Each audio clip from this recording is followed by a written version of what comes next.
Good afternoon, everybody. My name is Hayley Mount-Stevens, and I'm the Communications and PR Officer here at APM.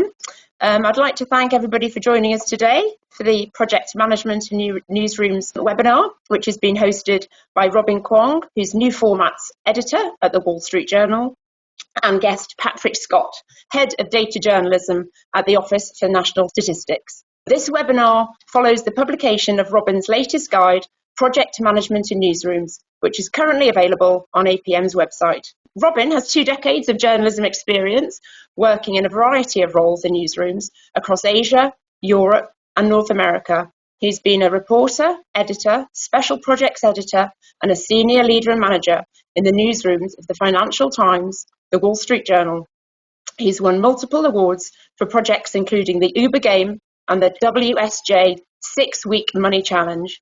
He graduated from Yale University and is an honorary fellow of APM. Patrick is head of data journalism at the Office for National Statistics. He's an experienced data journalist and editor, generating original news stories, as well as managing and executing bigger visual projects. His work at the ONS primarily revolves around working with statisticians, making journalistic products using ONS data for a general audience. Before joining the civil service, Patrick worked as a data journalist in news organisations, including The New Statesman, The Telegraph, and Reach. I'll hand over to Robin, who will talk about why newsrooms present such unique challenges and what motivated him to write the guide. And to Patrick, who will talk about his role and the sorts of projects that he works on. Hello, everybody. My name is Robin Kwong. Thank you so much for being here. It's lovely to see all of you I can't actually see any of you, but it's great to see that there's a number of you here. Very honored to spend the next hour or so talking to you about project management in the newsroom, a little bit about myself and what I do, and then to have a conversation with Patrick about sort of the state of project management in newsrooms, in journalism, and in media more generally. I have been a journalist throughout my entire career. I started off as a print reporter at the South China Morning Post in Hong Kong, which is where I'm from. My parents are still there, and my entry into project management is really sort of my own evolution from being very much a newspaper journalist, newspaper reporter, newspaper editor, into becoming a digital journalist. And I think it's a journey that has mirrored sort of the changes in the journalism industry over the last sort of 15, 20 years or so. The pivotal moment for me was in around 2014 when I was living in London, working for the Financial Times, and I joined the interactive news team of the Financial Times, where I was for the first time really working alongside and sat alongside designers and developers, and we were creating interactive formats for presenting journalism, often presenting data journalism. And what really struck me at the time was just how different this way of working was compared to the daily process of creating a print newspaper. And so when I was a reporter and I was an editor, it was everybody had a very clear specialized job that they had to do, right? So as a reporter, I went out and report, I wrote the stories, and then I would kind of hand off the stories to my editor.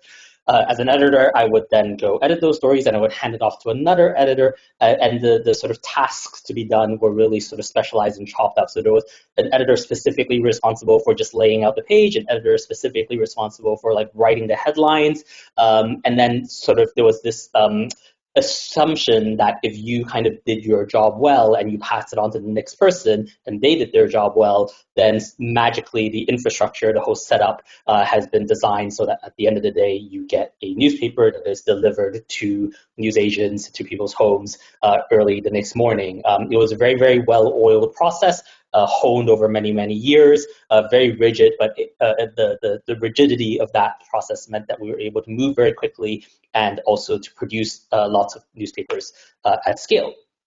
For digital projects, it was almost completely opposite. There were really no, at that time, certainly, like best practices as to what's the best way of doing something or best way of working together. It required sort of really active collaboration as the journalist in that sort of journalist, designer, developer sort of group, I couldn't just dictate how the whole thing would look and work because I didn't have the skills of the designers or the skills of the developer. Every project was a little bit experimental, was a little bit unique, every piece of digital journalism that we produce, and so every piece was really kind of in essence a project. And what really hit me at the time was that the thing that we were weakest at and the thing that really held us back was not the design skills of our designers or my own ability as a reporter or the ability of our developers to write code, but really sort of how we all work together, the communication, the coordination, the alignment, and then also just sort of the project management, really. And that really inspired me to highlight that as an area that the Financial Times in particular, but also the journalism industry as a whole, needed to get better at. And I decided to, at the FT, sort of really dive right into it and to propose that I become special projects editor so that I was able to do a lot more project management and practice a lot more project management. Fast forward a bunch of years later, I'm now in New York with the Wall Street Journal, where I manage a couple of digital teams within the newsrooms. Many of those teams do many different projects on a regular basis. And I was really inspired to write this guide last year when I realized, both sort of with the added years of experience, that sort of those realizations I had and those challenges and trials that I ran into initially trying to manage projects at the FT was not unique to just me, that actually lots of other people and lots of other newsrooms in journalism sort of face those same challenges and have the same need to learn how to get better at project management. That was coupled with the fact that there weren't really that many resources available, either online or elsewhere, that was really sort of accessible to, at a really beginner entry level, really accessible to journalists and editors who don't have a project management background, who often don't even know that they are actively doing project management, and also to be written in a way that kind of speaks to their perspective and how they approach their work. And the sort of second inspiration for writing this guide was that, of course, I was very fortunate to have been awarded the honorary fellowship by APM, and it struck me that if anybody were to write a guide about how to manage projects in journalism and in newsroom environments, it would be hugely beneficial if we could do it in a way that draws from the expertise of the APM, both in the review of the guide and also just in consultation and in discussions as I was writing the guide. Very, very, very happy and very proud to have been able to complete that and to launch the guide earlier this year. I want to talk quickly a little bit because I suspect quite a few of you do not come from a journalism environment or a background, that sort of what makes newsrooms different and why project management is sometimes either particularly challenging or kind of has to be done in a slightly different way in a newsroom environment. And so I think the first one, which is kind of very obvious to many people, is that news happens at a very fast pace. It's very unpredictable. Even when putting together a newspaper, you can have an early morning meeting about the news agenda and what will go into the newspaper the next day, but by the afternoon, it might have all changed and you would have had to rip it all up and do it all over again. And so the inherent pace and unpredictability of news means that journalists are kind of really conditioned to be adaptable and reactive rather than to be very meticulous in planning ahead of time. So what this meant when I was writing the guide is that I had to sort of do sections, for example, one section was how to plan a project in a breaking news situation, how to plan a project if you only have 15 minutes and you're being yelled at by a bunch of different people around you, and really sort of distill the project planning process down into a couple of really straightforward and actionable steps that you can do in a high-paced, stressful environment. Journalism has been undergoing a lot of changes. We've lost a lot of newsroom jobs across the industry, both in the US and in the UK. As a result, many people working in journalism, many reporters and editors, they are doing several people's jobs at the same time. Resources are stretched, and meanwhile, the nature of what journalism is means that you have to constantly there's a steady drumbeat of output that has to happen every single day. We call it sometimes you just have to feed the beast every day. This is quite a different mentality and different way of working than if you were sort of planning and doing a project. And so to get people to sort of create the space in order to execute projects, in order to resource projects, is also one of the big challenges. And one of my hopes in writing this guide is by highlighting both sort of the best practices of project management in newsrooms and also the benefits of project management in newsrooms, that sort of senior leaders in newsrooms can sort of be aware of this and be able to sort of resource projects accordingly. One other thing with newsrooms that can make it somewhat challenging is how it's structured and how it's organized. So on the one hand, there are often historically, and even until today, quite strict walls between different departments of a broader news organization. For example, to ensure editorial independence, it's often the case that there is what we call a Chinese wall between the newsroom and the rest of the business. And so this means that if you are doing even an editorial project that would benefit from promotion and marketing, then those people would sit in a part of the organization that you A, have never spoken to, and B, are not really sure if you're meant to even talk to them. And so that is something that is gradually, slowly changing in newsrooms, but there are very strong silos, both across different departments in newsrooms, and actually, in fact, sometimes even within the newsrooms, because of the way that different coverage areas are organized into their own desks. So there is a world news desk, there is a markets news desk. Each of these desks sort of function on their own, and so sometimes there are even quite strong silos within a newsroom. On the other hand, newsroom structures and editorial sort of news organization structures can often also be quite messy and very non-hierarchical, because each sort of desk is in charge of a different specialty, a different area of expertise. Newsrooms can sometimes actually have quite matrix organizations and have quite flat hierarchies, which partly comes out of the need for people to be very adaptive and reactive and to be able to just sort of jump across different things.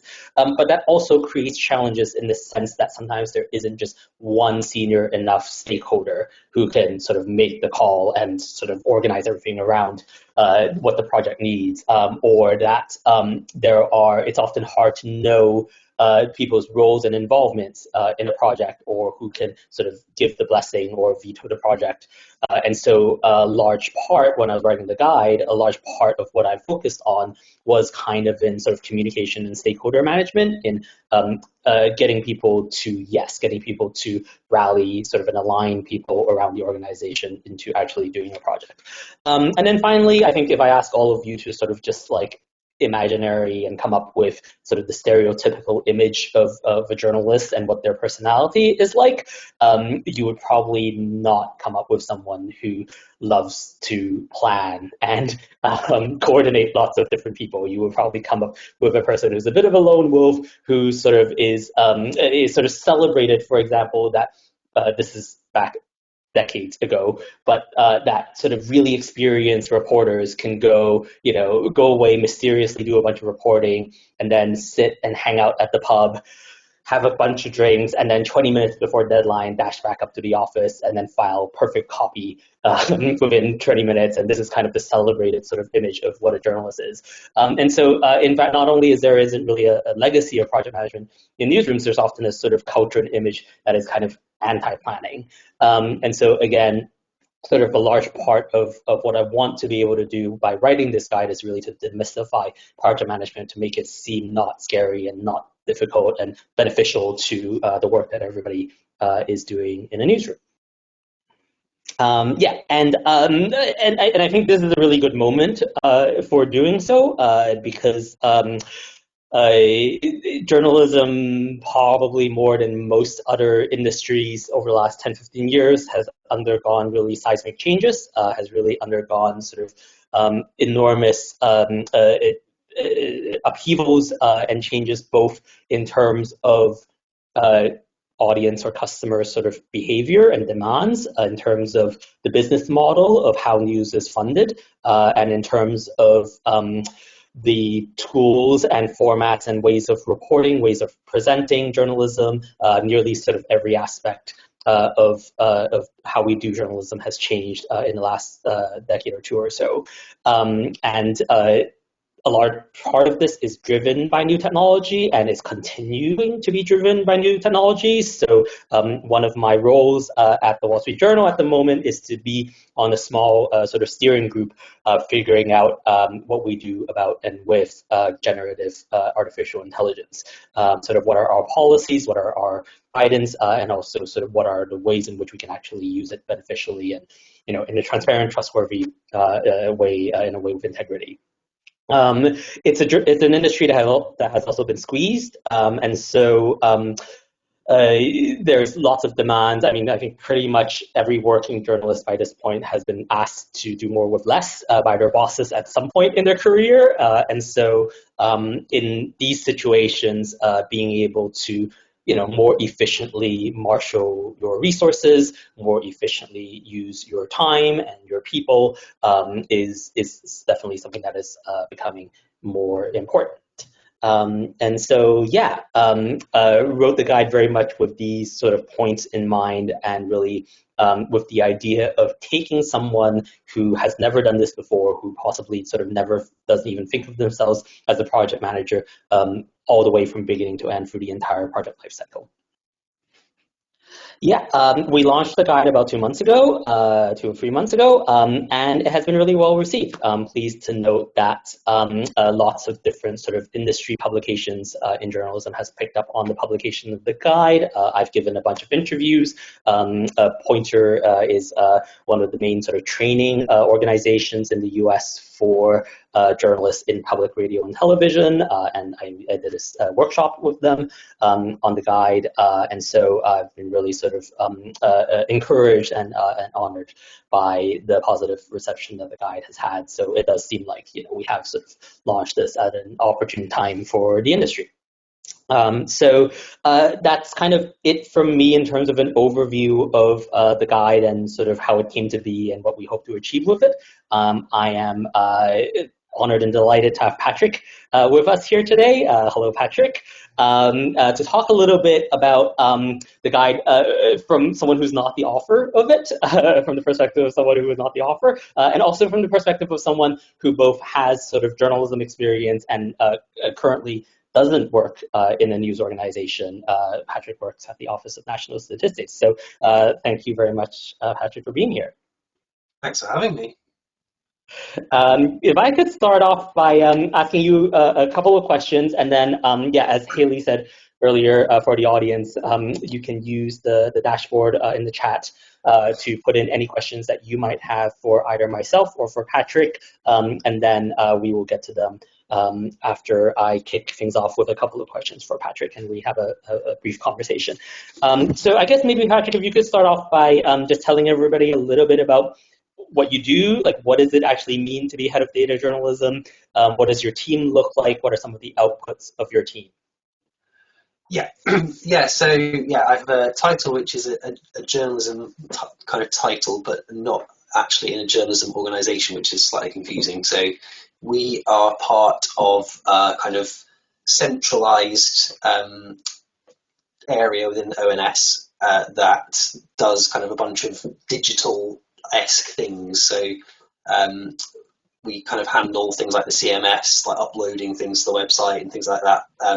But my kind of area, the area where you will find data journalists, is the kind of content teams. So we're there to do kind of a couple of things.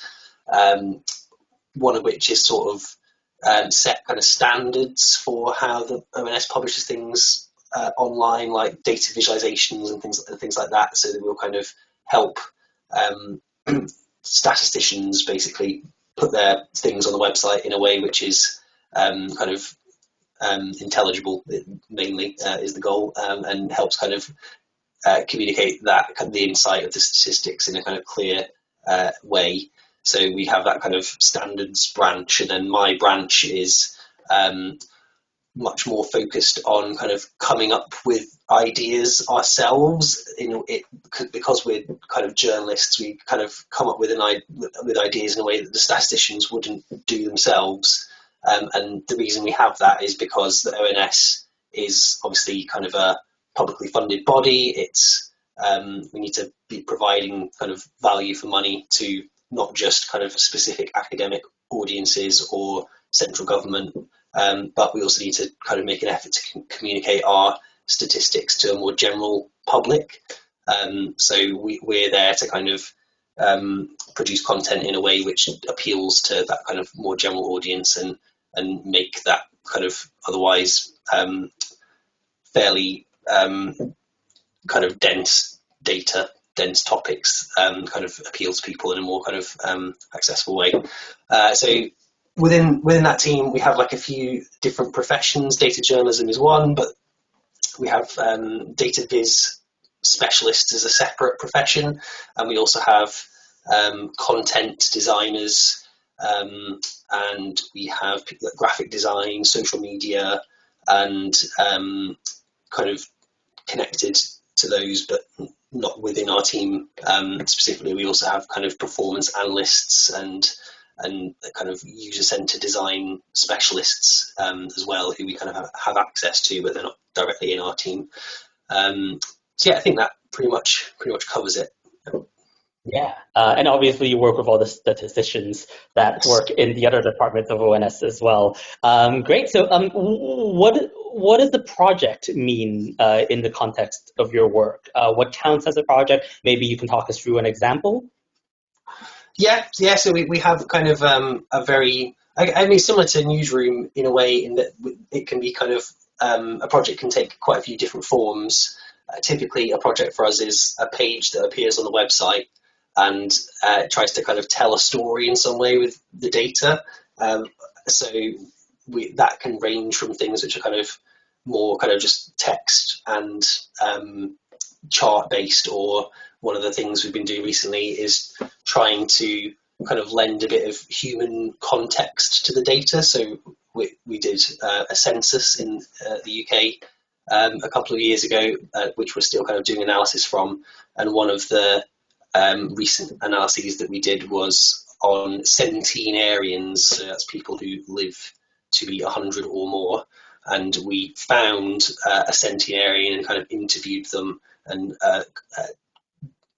asked them about kind of significant events in their life and things like that, and what it's like being a centenarian, to go alongside that more kind of statistical analysis. So that's kind of more for like that general audience to kind of see themselves, kind of contextualize that data and for it to be a bit more personal, I guess. So there's that kind of thing, but it ranges all the way to more kind of digital product type things, where one of the kind of big hits that we've had is we made a personal inflation calculator where you can kind of put some details in about your own spending, and it spits out a number for your inflation rate, which it's done kind of quite well, because cost of living obviously a big issue. Yeah, absolutely. And what makes doing these projects difficult? And particularly sort of what makes them difficult as opposed to sort of the day-to-day work that you sort of all do in your job? Sort of why is particularly doing a project, why can it be difficult sometimes?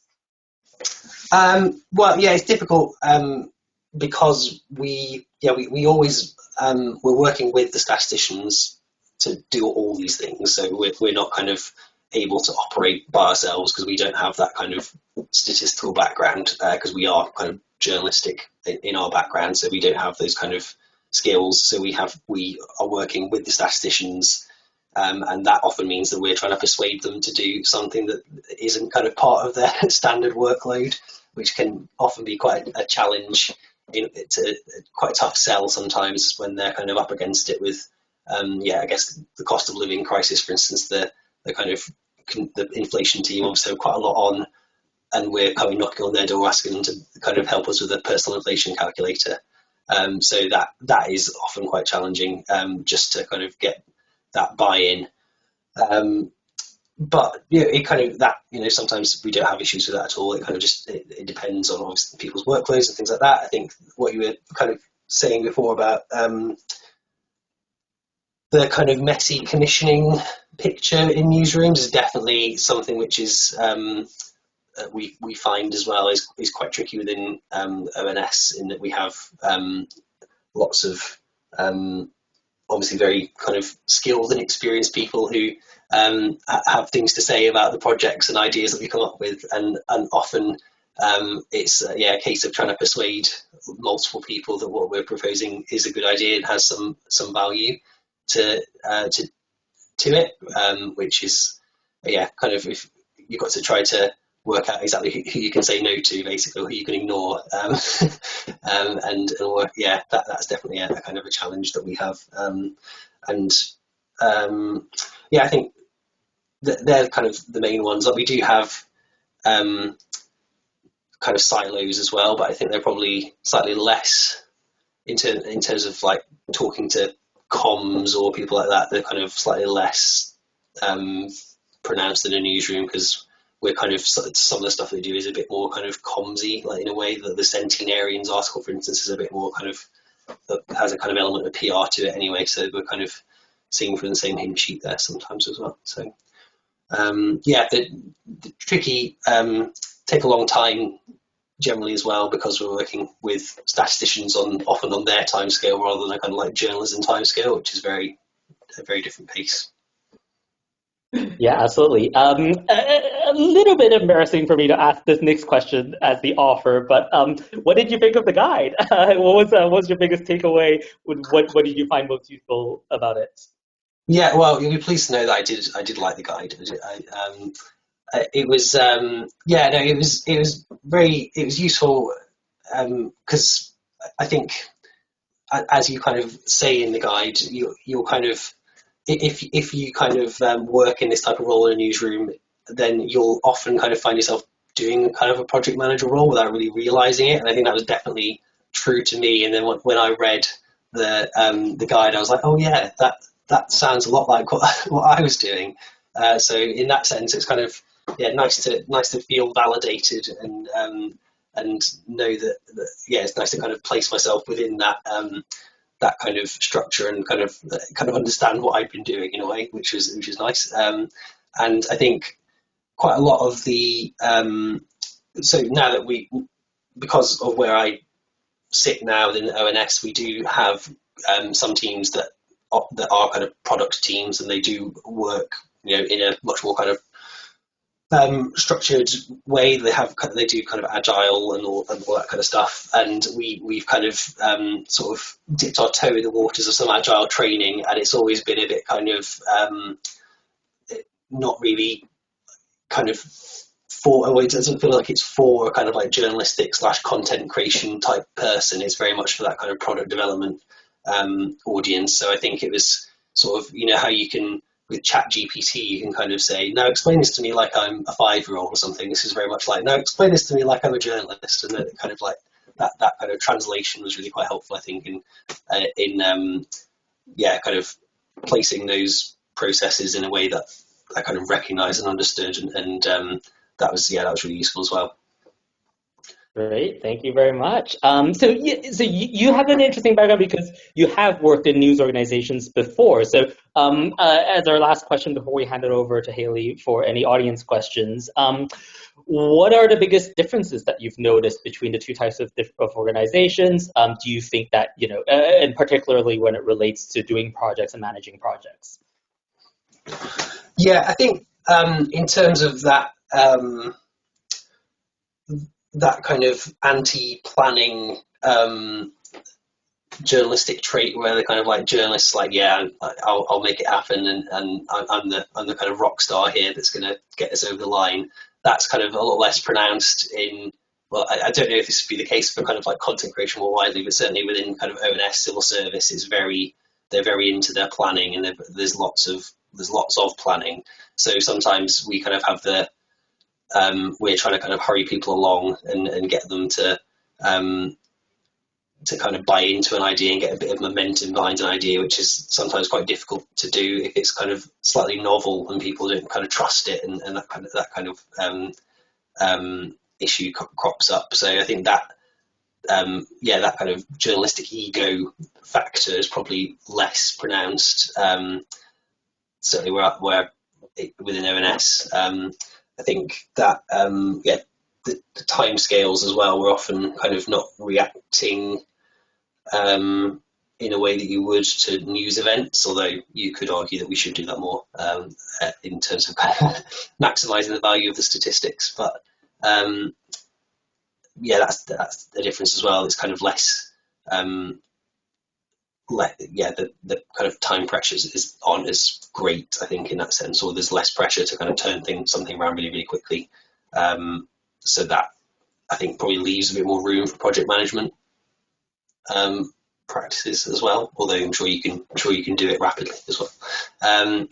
And yeah, that kind of the boundary between, I think I've mentioned it before, but that boundary between kind of different parts of the business is definitely less pronounced. I think there's if anything, we want to be talking to the comms kind of department, whereas in kind of newsroom you kind of again no, we don't want to compromise our mission by potentially being seen to be influenced by anything from across the wall. So yeah, I think those are probably the biggest differences. See if are there any questions from the audience? Yeah, so first question, which I think may be more to you, Robin. Okay, I think you mentioned in your earlier presentation talking about the lone wolf. So the question is, moving from lone wolf to a team orientation, do you apply any role allocation as may happen with any project team, or may everyone lift in every story area, potentially because any plan varies constantly and is in a constant state of flux? How do you apply order in chaos? That's a fantastic question, and I think is really, really sort of the central challenge of trying to do this work in this environment. I think that it's possible to apply and impose some order and to sort of clarify different people's roles, in part because the modern journalism project, the modern digital journalism project, actually involves many different disciplines. So while it is true that the news bit might be moving around a lot, and depending on where the news goes, we might need to bring in different reporters. Some reporters might be more involved than others. That might need to shift around a lot. There's often usually sort of like a promotion and distribution piece where we work more with our marketing colleagues, and that doesn't really move or change around as much. There's a sort of like internal sort of organization comms piece that also doesn't move as much. There is potentially, especially when we do interactive digital projects and you are trying to develop sort of or build very small pieces of software or build web pages, that is a process that necessarily kind of like takes a little bit more time than news happens at, and also has a bit more of a structure and order around how best practices are and what might be done. And so I think you do that by sort of broadening your lens a little bit to look at the different teams and disciplines that all kind of have to come together as a project, and of course sort of picking the right type of project to do. So the sort of project that we would potentially be planning around, for example, the Middle East Israel-Gaza situation now is very different from a project that we might plan around what are we doing with end of year summaries for December? That's sort of fairly predictable. It happens, in 2 months, 3 months time, and is less likely to move around. Okay, thank you for that, Robin. So the next question, I think, I guess for both of you really, maybe we'll start with Patrick. So has data mining become an important skill in project management journalism? Has this become more important than having Sherlock Holmes investigative skills? Well, I suppose that kind of kind of data journalism, data investigation kind of desks have grown certainly in the past kind of 10 years, especially. I'd have said there's lots more teams that have those skills now. I think that those kind of investigative teams of kind of the past that you might think of, like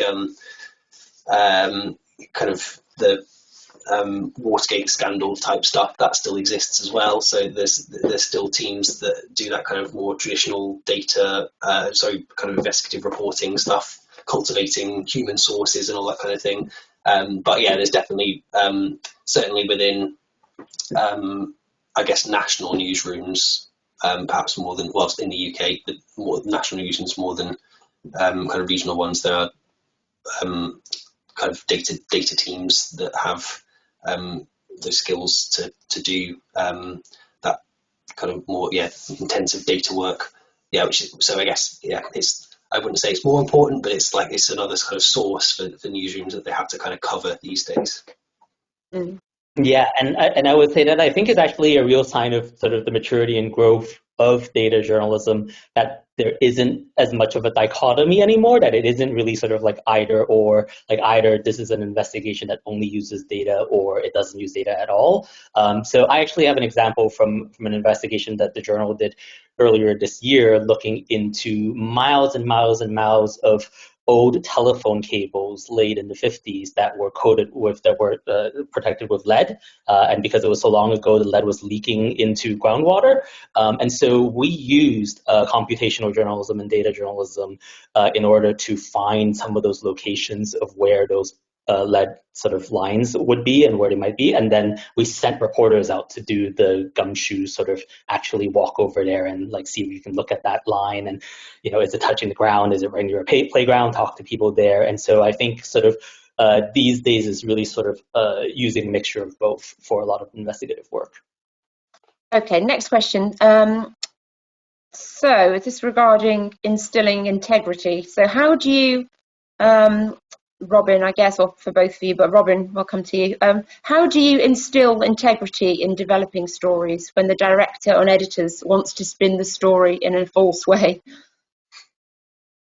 Yeah, I mean, I think, one thing I'll say is that like my career has really been in very sort of legacy, long-standing newsrooms. The FT and the Journal have both, I think, celebrated our 125th anniversary already. So, I've been in newsrooms that have kind of been around for a long time. And so I would say that one big way of instilling integrity is just really sort of around the culture and the mission and sort of the historical legacy of these places where independence, truth, objectivity has always been prized. And so you are going into an environment where sort of everybody has come in with that same mission. And then on top of that, there are a load of rules. For example, there's a lot of sort of ways in which we do our journalism where the objectivity doesn't come from the person, it comes from the process. It comes from sort of what is required, whether you've put in the work, whether you've checked those boxes, and so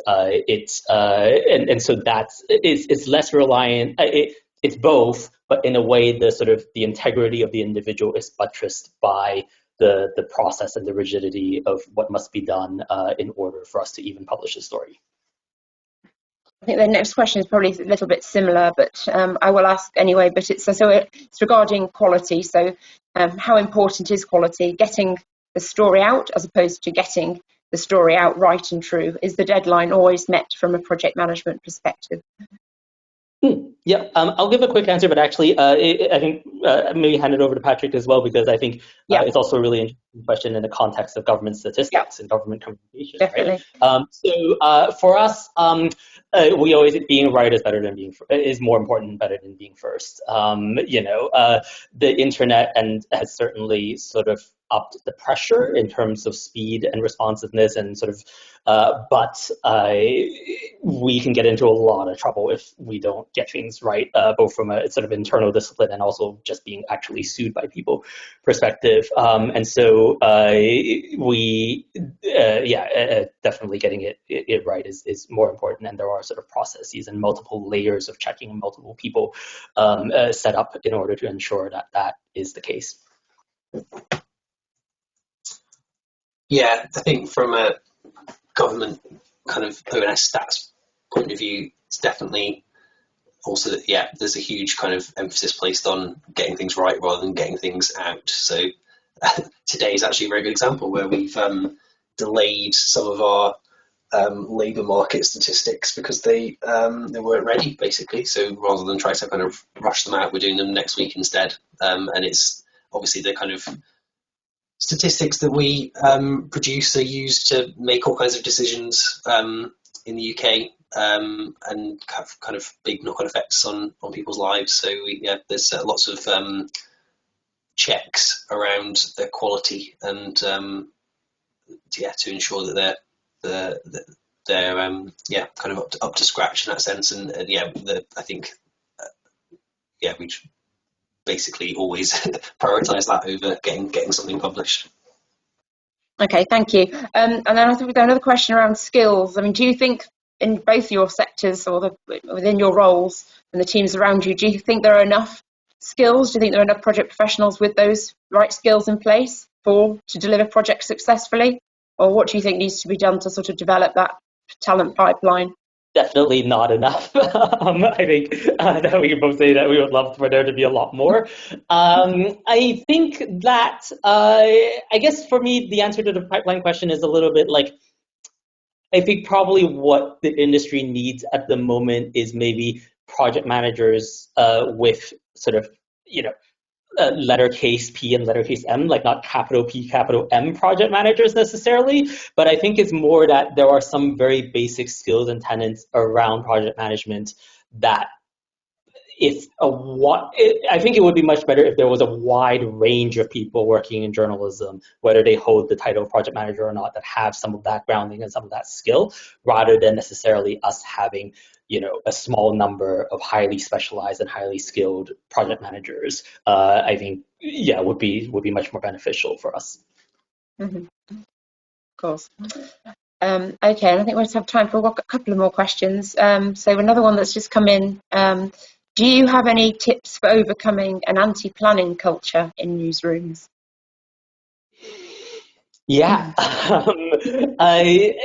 The biggest one, I think, is to remember that what you're trying to do is a culture change, and culture change never happens quickly. It always takes time and persistence and sort of building up more relational sort of relationships with the people that you're trying to sort of get to come around to a different point of view, rather than sort of a transactional relationship. But I think the starting point has to be to show both the benefits of planning and the pitfalls of not planning, and then also to really sort of demystify it and make it really easy. Okay, thanks, Robin. And then maybe one more question was, to both of you. What do you wish you knew now when you managed your first project? Well, yeah, where do I begin? I guess there's just lots of things that would have been good to know.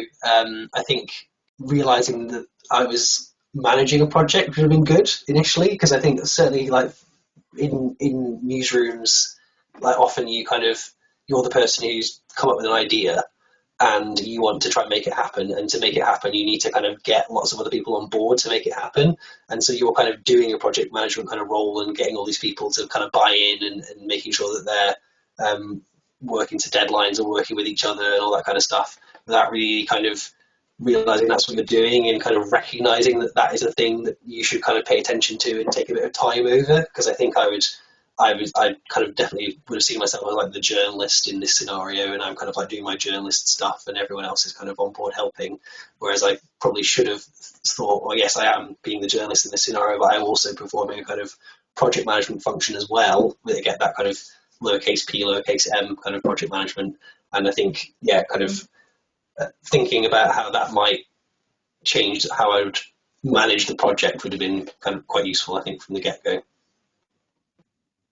I think for me, it's sort of realizing or learning that so much of it really actually comes down to how you communicate with and relate to and deal with people. That although there's a lot of it that is around sort of structuring, planning of tasks and timelines and all of that sort of stuff, that even beyond sort of securing the buy-in, just like, in order to enact the project, to react to things that might happen and then you might have to change, like a lot of it really comes down to how you work with people and how you collaborate with people. And the people piece of it is something that I wish I'd sort of gotten a lot better at a lot sooner.